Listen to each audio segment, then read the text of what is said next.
इस समय हम सिद्धार्थनगर जनपद के सोहगढ़ विकासखंड के ग्राम पंचायत टड़िया में है और इस टड़िया के प्राथमिक विद्यालय में शासन की मंशा के अनुसार ग्राम चौपाल कार्यक्रम का आयोजन किया जा रहा है।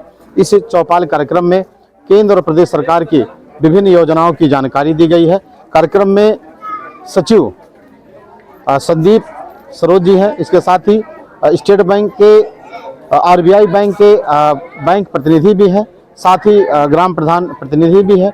हम इनसे भी जानेंगे कि आज के कार्यक्रम में किन किन योजनाओं की जानकारी दी गई और इस चौपाल के माध्यम से शासन की मंशा के अनुरूप कौन कौन सी बातों को लोगों को साझा किया गया है।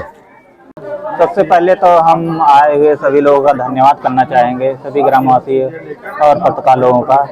इसमें पेंशन संबंधित मुद्दा उठाता है, जैसे वृद्धा पेंशन लेके आवास संबंधित, विकलांग पेंशन और परिवार रजिस्टर संबंधित समस्याओं का निदान किया गया। कुछ परियोजनाओं का निरीक्षण किया गया, जैसे इंटरलॉकिंग, ये सब सही पाई गई।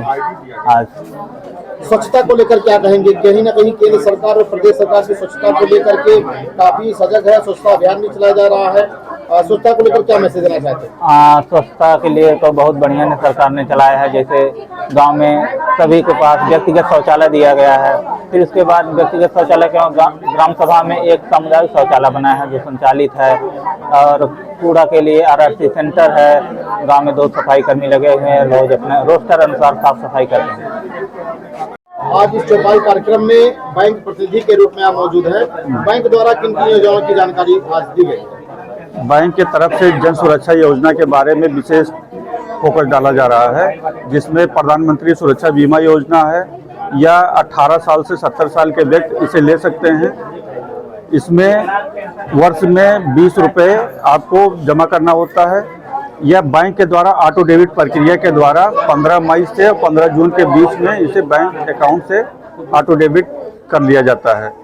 इसमें अगर किसी भी व्यक्ति का दुर्घटना में मृत्यु हो जाता है तो उस व्यक्ति के जो उत्तराधिकारी होंगे उन्हें बैंक पर 1 माह के भीतर पोस्टमार्टम रिपोर्ट या पंचनामा, दूसरा मृत्यु प्रमाण पत्र, तीसरा ये बैंक का स्टेटमेंट जिसमें इनका 20 रुपये का कटा हो, और चौथा जो इनके उत्तराधिकारी होंगे उनका पहचान पत्र, आधार कार्ड, या चारों बैंक पर जब यह उपलब्ध कराएंगे तो इन्हें बैंक 2 लाख रुपए का चेक प्रदान करता है। अगर किसी का इसी योजना में अगर किसी का आंशिक विकलांगता में एक्सीडेंट के दौरान वह आंशिक विकलांग हो जाता है, जैसे उसका एक पैर चले जाना, एक हाथ चला जाना या एक आंख चला जाना, तब भी उस व्यक्ति को 1 लाख रुपए प्रदान किया जाता है। पूर्ण विकलांगता की अवस्था में भी, जैसे उसका दोनों पैर चला गया, दोनों हाथ चला गया या दोनों हाथ चला गया, तब भी उस व्यक्ति को 2 लाख रुपए प्रदान किया जाता है। दूसरा योजना है प्रधानमंत्री जीवन ज्योति योजना। इसमें 18 साल से ऊपर और 50 साल से नीचे जो भी व्यक्ति हैं वह इस योजना का लाभ उठा सकते हैं। इसमें 436 रुपये एनुअली, ये भी ऑटो डेबिट प्रक्रिया के द्वारा ही ये अमाउंट काटा जाता है, बशर्ते उनके अकाउंट में बैलेंस या होना चाहिए।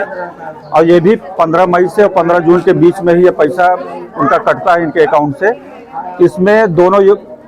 इसमें दुर्घटना बीमा भी अलाउ है और ये आकस्मिक मृत्यु भी अलाउ है। अगर दोनों में अगर इनका मृत्यु होता है, दुर्घटना में मृत्यु होता है, तब भी इन्हें 2 लाख रुपए का क्लेम मिलता है, और आकस्मिक मृत्यु होता है तब भी इनके जो नामनी होंगे उन्हें 2 लाख रुपए बैंक के द्वारा चेक के रूप में प्रदान किया जाता है। साथ इन्हें वही देने होंगे, पंचनामा या ये पोस्टमार्टम रिपोर्ट इन्हें नहीं देना है, बल्कि इन्हें मृत्यु प्रमाण पत्र, बैंक का स्टेटमेंट और जो नामनी होंगे उनका पहचान पत्र देना होता है। उद्योगों की स्थापना को लेकर के बैंक से कौन कौन सी सुविधाएं मुहैया कराई जा रही हैं? अगर वो छोटे दुकानदार हैं, बैंक से लोन लेना चाहते हैं, ऋण लेना चाहते हैं, उस प्रक्रिया को लेकर के क्या उद्योग के लगाने के लिए या छोटे स्तर पर अगर बिजनेस करना है तो स्वनिधि योजना है, मुद्रा योजना है, और ये जो बड़े उद्योग में या अपना उद्यम का ढांचा खड़ा करना चाह रहे हैं तो इसके लिए मुख्यमंत्री युवा उद्यमी योजना सबसे बेहतर है। इसमें बैंक के द्वारा इन्हें प्रशिक्षण भी दिया जाता है, सर्टिफिकेट भी दिया जाता है। उसी सर्टिफिकेट के आधार पर या फिर MBA किए हों, ITI किए हों या पॉलिटेक्निक किए हों, इसके आधार पर भी इन्हें उस सर्टिफिकेट पर इन्हें 5 लाख रुपए का लोन प्रदान किया जाता है, जिसमें 5 साल के लिए यह ब्याज मुक्त है। इससे ये इस पैसे को लेकर ये अपना कारोबार स्टार्ट कर सकते हैं, बशर्ते इनका इसमें मैन्युफैक्चरिंग का कोई बिजनेस हो। अक्सर ये देखा जाता है कि चौपाल कार्यक्रम में सचिव के रूप में आप होते हैं, प्रधान प्रतिनिधि होते हैं, गांव के लोग होते हैं, शिकायतकर्ता होते हैं, फरियादी होते हैं, लेकिन अक्सर जो अन्य विभाग के विभागाध्यक्ष हैं वो नदारद रहते हैं। इसको लेकर आप क्या कहेंगे? हाँ, इसके लिए तो हम बहुत क्षोभ प्रकट करना चाह रहे हैं।